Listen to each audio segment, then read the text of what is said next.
اعوذ باللہ من الشیطان الرجیم بسم اللہ الرحمن الرحیم واتقوا یوما لا تجزی نفس عن نفس شیئا ولا يقبل منها عدل ولا تنفعها شفاعة ولا هم ينصرون وإذ ابتلى إبراهيم ربه بكلمات فأتمهن قال إني جاعلك للناس إماما قال ومن ذريتي قال لا ينال عهد الظالمين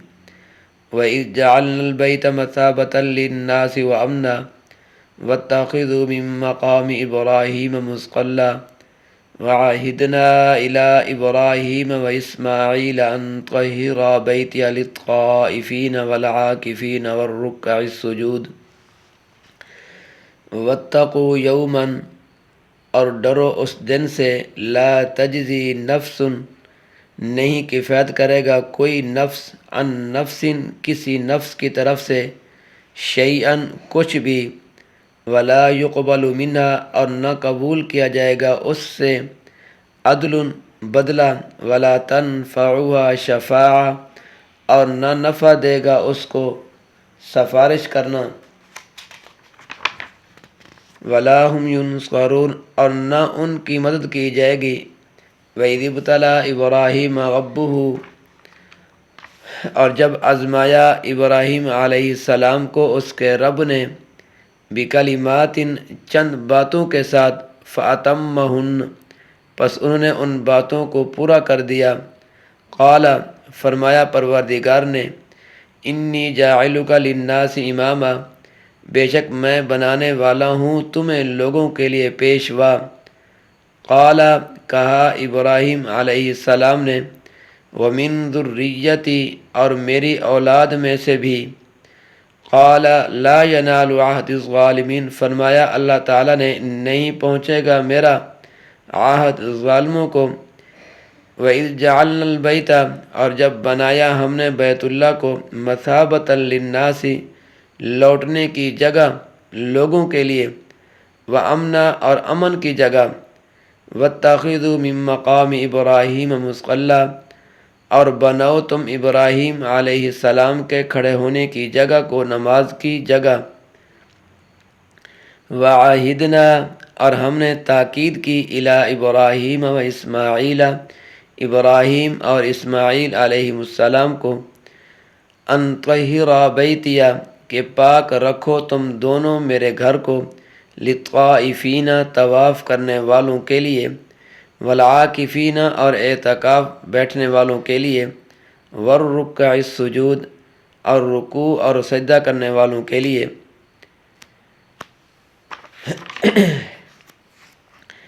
فرمایا واتقوا یوما اور ڈرو قیامت کے دن سے لا تجزی نفس نہیں کفایت کرے گا کوئی نفس عن نفس شیئا کسی نفس کی طرف سے کچھ بھی لا یجزی والد عن ولدہ ولا مولود هو جاز عن والدہ شیئا نہ باپ بیٹے کے کام آئے اور نہ بیٹا باپ کے کام آئے گا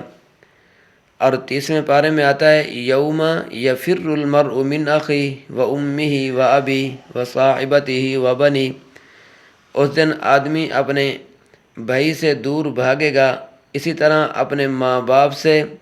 اور اپنی بیوی اور بیٹوں سے بھاگے گا اس سے اندازہ لگا لو کہ کوئی کسی کے کام کیا آئے گا معاشر والے دن یہ حال ہوگا کہ ایک آدمی کی نیکیاں اور بدیاں برابر ہوں گی مثلا نیکیاں بھی 50 اور بدیاں بھی 50 یعنی نیکیاں بھی 50 ہیں اور گناہ بھی 50 ہیں تو اللہ تعالیٰ فرمائیں گے کہ اے بندے تیرا نیکی اور بدی والا پلہ جو ہے یہ برابر ہے تو اس طرح کر کے تو ایک نیکی تلاش کر کے لا تاکہ تیرا نیکیوں والا پلہ بھاری ہو جائے وہ بڑا خوش ہو جائے گا کہ ایک نیکی کا لانا کون سا مشکل کام ہے یہ تو آسان کام ہے اپنے یاروں دوستوں کے پاس جائے گا جو ہر وقت اس کے ساتھ ٹہلتے اور چلتے پھرتے تھے اس کے بغیر وہ کھانا نہیں کھاتے تھے وہ ایک نیکی دینے سے انکار کر دیں گے، پھر وہ اپنے بھائی کے پاس جائے گا کہ یہی بھائی میرا دنیا میں میرا بازو تھا، بھائی بھی انکار کر دے گا۔ پھر وہ آدمی باپ کے پاس جائے گا، وہ بھی انکار کر دے گا۔ غرض یہ کہ جب سارے عزیز اور اقارب انکار کر دیں گے تو پھر آخر میں وہ ماں کے پاس جائے گا اور کہے گا اتعرفینی، کیا تو مجھے پہچانتی ہے کہ میں کون ہوں؟ وہ کہے گی ہاں، میں نے تجھے پیٹ میں اٹھایا اور مشقت کے ساتھ تجھے جنا، پھر تیری پرورش کی، تو میرا بیٹا ہے۔ وہ کہے گا اے میری ماں، مجھے ایک نیکی دے دے تاکہ میرا نیکیوں والا پلہ کیا ہو جائے؟ بھاری ہو جائے۔ وہ کہے گی الیک عنی، مجھ سے دور ہو جا، میں نیکی تجھے دے کر خود کیا کروں گی؟ ٹھیک ہے نا، خود کیا کروں گی؟ آپ خود اس سے اندازہ لگا لو کہ یوم محشر کا دن ہے۔ اس لیے اللہ تعالیٰ نے صاف لفظوں میں فرما دیا ہے کہ لا تجزی نفس، نہیں کفایت کرے گا کوئی نفس عن نفس شیئا، کسی نفس کی طرف سے کچھ بھی، ولا یقبل منها عدل، اور نہ قبول کیا جائے گا اس سے بدلہ، جرمانہ اور فدیہ، یعنی اس سے قبول نہیں کیا جائے گا اس سے بدلہ اور جرمانہ اور فدیہ۔ ولا تنفع شفاعہ، اور نہ نفع دے گا اس کو سفارش کرنا قیامت والے دن۔ کافر مشرک نفس کو شفاعت بھی فائدہ نہیں دے گی۔ ولا هم ینصرون، اور نہ ان کی مدد کی جائے گی۔ دیکھو، اگر کوئی آدمی تھانے میں گرفتار ہو جائے، جیل میں چلا جائے، تو اس کو رہا کرنے کے کتنے عقلی طور پر 4 ہی طریقے ہوتے ہیں۔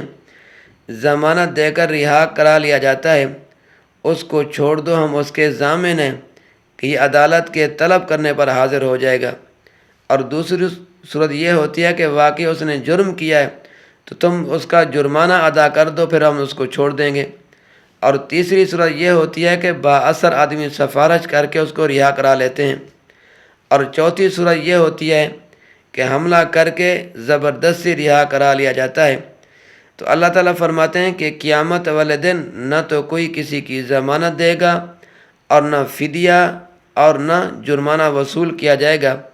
اور نہ ہی نافرمانوں کے لیے سفارش۔ اس کے متعلق یاد رکھنا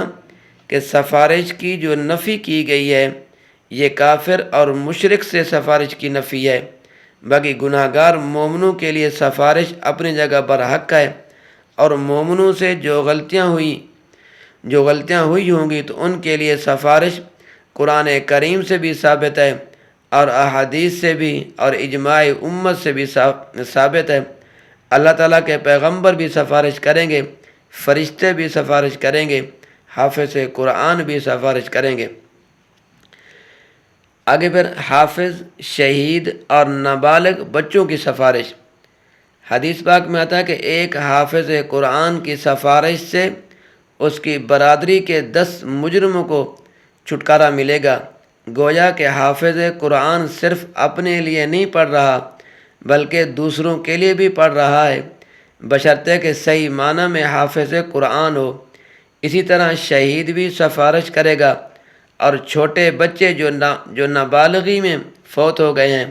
لڑکے یا لڑکیاں، وہ بھی سفارش کریں گی، بشرطے کہ ماں باپ نے واویلا نہ کیا ہو۔ اگر بین وغیرہ کیا ہے تو پھر ان کی سفارش سے وہ محروم ہو جائیں گے۔ ہاں، اگر بین کیا پھر سچے دل سے توبہ کر لی تو رب تعالیٰ معاف کر دے گا، اور نمازی اور روزے دار آپس میں ایک دوسرے کی سفارش کریں گے۔ بہرحال اہل توحید کے لیے سفارش برحق ہے، اور کافر اور مشرک کے لیے کوئی سفارش نہیں ہے۔ اسی طرح حضرت ابراہیم علیہ السلام کی شخصیت چونکہ بہت بڑی تھی اللہ تعالیٰ کی مخلوق میں، اور آن حضرت صلی اللہ علیہ وسلم کے بعد ان کا درجہ ہے، یہ کہ معمولی عہدہ نہیں ہے، اسی وجہ سے ہر ایک ان کو اپنی طرف کھینچتا تھا اور اپنی نسبت ان کے ساتھ جوڑتا تھا۔ یہودیوں کا دعویٰ تھا کہ ابراہیم علیہ السلام ہمارے مسلک پر تھے، نصارہ کا دعویٰ تھا کہ ابراہیم علیہ السلام ہمارے تھے، اور عرب کے مشرک کہتے تھے کہ ابراہیم علیہ السلام ہمارے تھے، معاذ اللہ ثم معاذ اللہ۔ تو ان آیات میں اللہ تعالیٰ ابراہیم علیہ السلام کے کارنامے بیان کر کے بتاتے ہیں کہ ابراہیم علیہ السلام کون تھے اور انہوں نے کیا کام کیے تھے اور تم کیا کر رہے ہو، اور ان کا تعلق کن کے ساتھ تھا۔ آگے جو بات چلے گی تو انہی کی بات چلے گی۔ بس ہر انسان اپنی فکر کرے کہ میں کس سمت پہ جا رہا ہوں اور میں اپنی زندگی کس طرح بسر کر رہا ہوں، اور میں نے زندگی کس طرح بسر میں نے کرنی ہے، اور ایک لمحے کا بھی کسی کو علم نہیں ہے، اور ہماری امیدیں کتنی چیزوں کے ساتھ وابستہ ہیں۔ ہر آدمی اپنی فکر کرے، آخرت کی فکر کرے۔ اگر ہم یہاں سے اپنے گھر سے کسی اور جگہ جانا چاہتے ہیں تو ہم کتنی تیاری کرتے ہیں، یعنی کہ چند گھنٹوں کے لیے ہم جائیں تو کتنی محنت کر کے جاتے ہیں، اور مرنے کے بعد تو ہم نے ہمیشہ رہنا وہاں ہے، تو اس زندگی کے لیے، آخرت کی زندگی کے لیے ہم نے کیا محنت کی ہے۔ جب ہر ساتھی اپنا محاسبہ کرے گا، خود اپنی گربان کے اندر جھانک کر دیکھے گا کہ میں اللہ کی مان کر کتنا چلتا ہوں اور نبی کریم صلی اللہ علیہ وسلم کے طریقے کے مطابق میں زندگی بسر کرتا ہوں یا نہیں کرتا۔ ہر آدمی اپنی فکر کرے اور احساس کرے۔ جب ہم فکر کریں گے ضرور انشاءاللہ ثم انشاءاللہ ہم اللہ تبارک و تعالیٰ کے احکاموں کو بجا لانے والے بن جائیں گے اور حضور صلی اللہ علیہ وسلم کے طریقے کے مطابق زندگی بسر کریں گے۔ ہماری دنیا کی زندگی بھی کامیابی والی ہوگی اور اخروی زندگی تو ہمارے لیے ہمیشہ کے لیے کامیابی ہی کامیابی ہوگی۔ اللہ تبارک و تعالیٰ میرا اور آپ کا حامی و ناصر ہو۔